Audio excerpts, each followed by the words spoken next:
Hello दोस्तों, स्वागत करते हैं आज के बीच में आपके अपने चैनल स्ट्रीमर पर। दोस्तों बात करेंगे ब्रेकिंग न्यूज़। 69 शिक्षक भर्ती आंसर की प्रकरण 69.07 के नीचे गुणांक के जनरल अभ्यर्थी को नहीं मिली नौकरी। समझे डरे नहीं, कहानी अभी खत्म नहीं हुई। सबको डिस्कस करेंगे इस वीडियो माध्यम से। तो वीडियो बिना स्किप करते बने रहिए मेरे साथ आपके अपने चैनल स्ट्रीमर पर। जो लोग चैनल पर नए हैं तो प्लीज़ चैनल को लाइक करें, शेयर करें, सब्सक्राइब करें, साथ बेल आइकन दबाना भूलें ताकि मेरी वीडियो नोटिफिकेशन आप तक पहुँच जाए। शुरू करते हैं। जैसा कि दोस्तों देख सकते हैं, दो महत्वपूर्ण आदेश जहां पर कंटेंट एप्लीकेशन 678/2022 रोहित रंजन अग्रवाल जी की बेंच से आदेश था, जहां पर देखते हैं an affidavit of compliance has been filed today which is taken on record. यानी कि एफिडेविट फाइल किया गया जिसके बाद उसे रिकॉर्ड मिल लिया गया। ठीक है, यहाँ पर कहा गया 25/10/2021 वाइल डिस्पोजिंग द रिट ए 12/19, यानी कि 25/10/2021 को जब 12/19 की जो रिट थी उसको डिस्पोज किया, had required opposite party to take decision the matter of relating issuance of appointment. ठीक है, यहाँ पर अपॉइंटमेंट रिलेटेड जो भी मैटर था उस पर जो 25/2021 को 12/19 की याचिका जो थी उसे यानी कि डिस्पोज कर दिया गया था। द अपोजिट पार्टी 7/5/2022 यानी 7/5/2022 को opposite party decided the representation of the applicant holding that cut off revise list. यानी इन्होंने कहा कि जो रिवाइज लिस्ट आई थी उसमें जो कट ऑफ थी वो थी 69.07। दोस्तों ये कट ऑफ आई थी एनओसी के टाइम पे। ठीक है, एनओसी के टाइम से। ठीक है, यानी बताया 69.07 थी और एप्लीकांट के जो नंबर थे, जो कट ऑफ थे जनरल में, वो 67.98 general category. And applicant number 2 जो दूसरे थे उनके 68.36 थे जनरल कैटेगरी में। ठीक है, दो अलग अलग कैंडिडेट थे, एक के 67.98, एक के 68.36। The said order brought the record and exam number 1 on the affidavit of compliance। ठीक है, यहाँ पर देखते हैं writ code has been compiled with by the opposite party, nothing remains adjusting in the applicant contempt proceeding, contempt application is rendered enforcement, और यहाँ पर dismiss कर दिया गया। यानी दोस्तों यहाँ पर ये बताया गया था कि जो एनओसी कट ऑफ थी 69.07 थी, उसके बाद इन लोगों कट ऑफ कम थी, इसलिए इनको नियुक्ति नहीं दी जा सकती है। ठीक है, यहाँ पर इस आदेश में ये कहा गया था।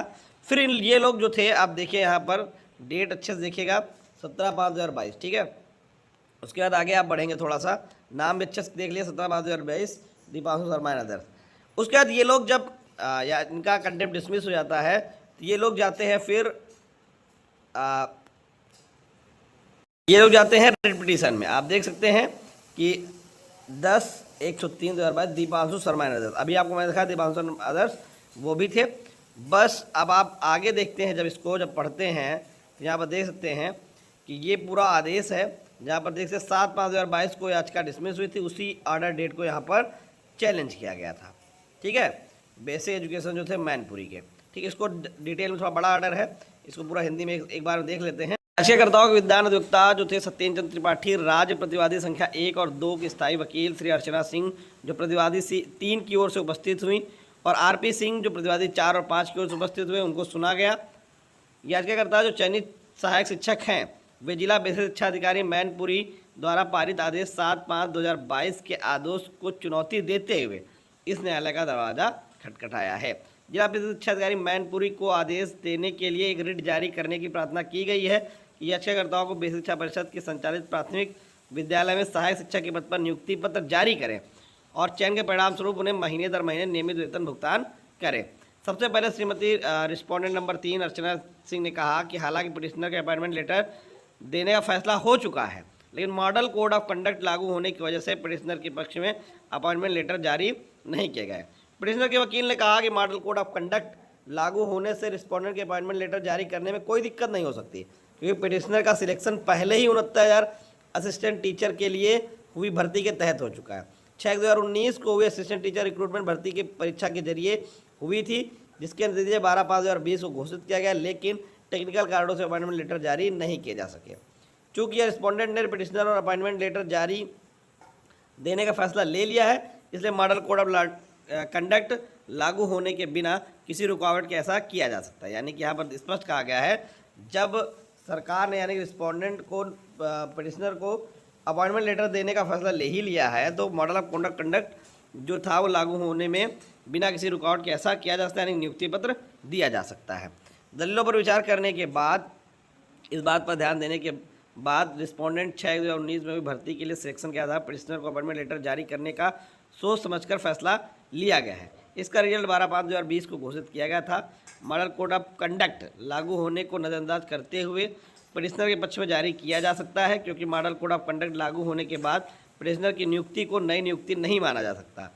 चूँकि रिस्पोंडेंट पहले से ही पिटिशनर को अपॉइंटमेंट लेटर जारी करने का फैसला ले लिया है, इसलिए पिटिशनर द्वारा रिट पिटिशन में दावा की गई राहत दी जा सकती है। इस मामले को देखते हुए रिट पिटिशन अब फैसला करने के लिए कुछ भी नहीं बचा।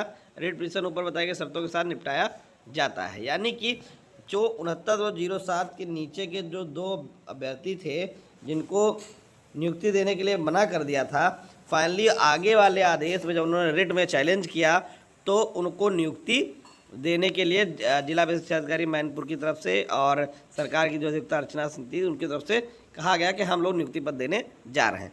इसलिए जनरल के अभ्यर्थी बहुत ज़्यादा परेशान होने की उनको ज़रूरत नहीं है। ठीक है, मैंने शुरू से कहा है अगर आपसे नीचे का अभ्यर्थी नौकरी कर रहा है तो फिर आपको भी नौकरी मिलेगी, या तो फिर सब लोग बाहर हो जाएंगे 69/07 के नीचे वाले, तब फिर मैं नहीं कह सकता कि आपको नौकरी कैसे मिलेगी। अगर 69/07 के नीचे वाले अभ्यर्थी नौकरी कर रहे हैं, उनके लिए कोर्ट कोई ना कोई तरीके बनाता है, तो फिर आपके लिए भी बनेंगे। अब देखते हैं जो भी होगा भविष्य की गर्त में है। Thank you for watching.